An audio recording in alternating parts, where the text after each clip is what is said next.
confidentiel RTL. Pauline de Saint-Rémy. 7h-10, bonjour à vous Pauline. Bonjour Stéphane, bonjour à tous. Alors Emmanuel Macron, lui, met la pression sur les organisateurs du débat de ce soir. Oui, le candidat d'En Marche tient absolument à ce qu'il soit tenu, ce débat. Il l'a d'ailleurs dit à la télévision hier matin.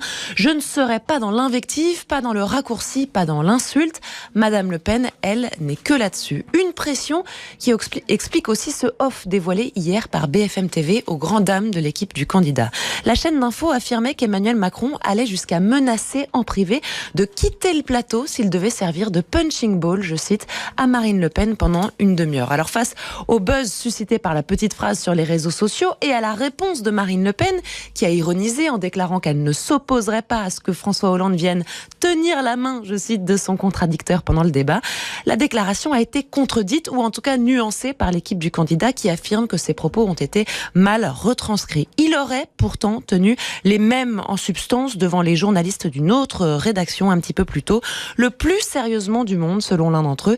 Il n'a notamment pas l'intention de laisser passer d'éventuelles attaques personnelles. Oui, la preuve que c'est tendu avant ce soir. En attendant, chez En Marche, on s'active sérieusement pour boucler la liste des candidats aux législatives. Oui, à vrai dire, le président de la commission d'investiture d'En Marche, le chiracien Jean-Paul Delevoye, espérait avoir hier, mardi, la liste complète des quelques 500 candidats. Mais la course contre la montre n'est pas terminée.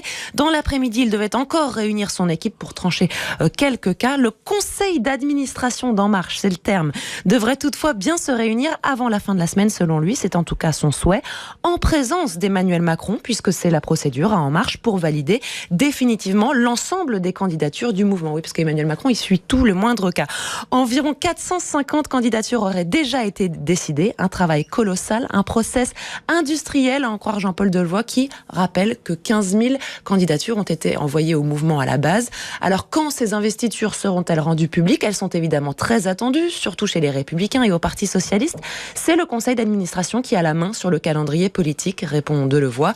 Traduction, c'est Emmanuel Macron qui décidera du moment où elles seront annoncées, pour une partie d'entre elles, sans doute avant le second tour. Pauline, vous nous racontez ce coup de com' auquel on a échappé, c'était avant le premier tour. Oui, il était signé de l'équipe de campagne de François Fillon, qui avait commandé, pour la modique somme de 30 000 € quand même, 15 000 paires de lunettes surmontées de gros sourcils en feutre. Je vous jure que c'est vrai. Une marque d'autodérision certaine qui avait pour but de rendre le candidat Fillon un petit peu plus sympathique aux yeux des Français. Mais l'opération a été annulée par l'une des communicantes de l'ancien Premier ministre, qui ne l'a pas jugée très opportune, pas très présidentielle non plus.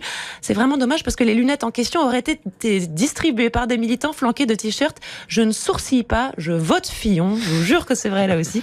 Si vous voulez avoir un aperçu de la paire de lunettes en question, vous en trouverez la photo dans le Point cette semaine. Merci beaucoup Pauline de Saint-Rémy, les confidentiels du service politique de RTL. Vous allez cliquer sur notre site, bien sûr, rtl.fr. Tout ce qui se joue lors du débat de ce soir, c'est l'édito d'Alba Ventura, politique de RTL Matin, 7h17.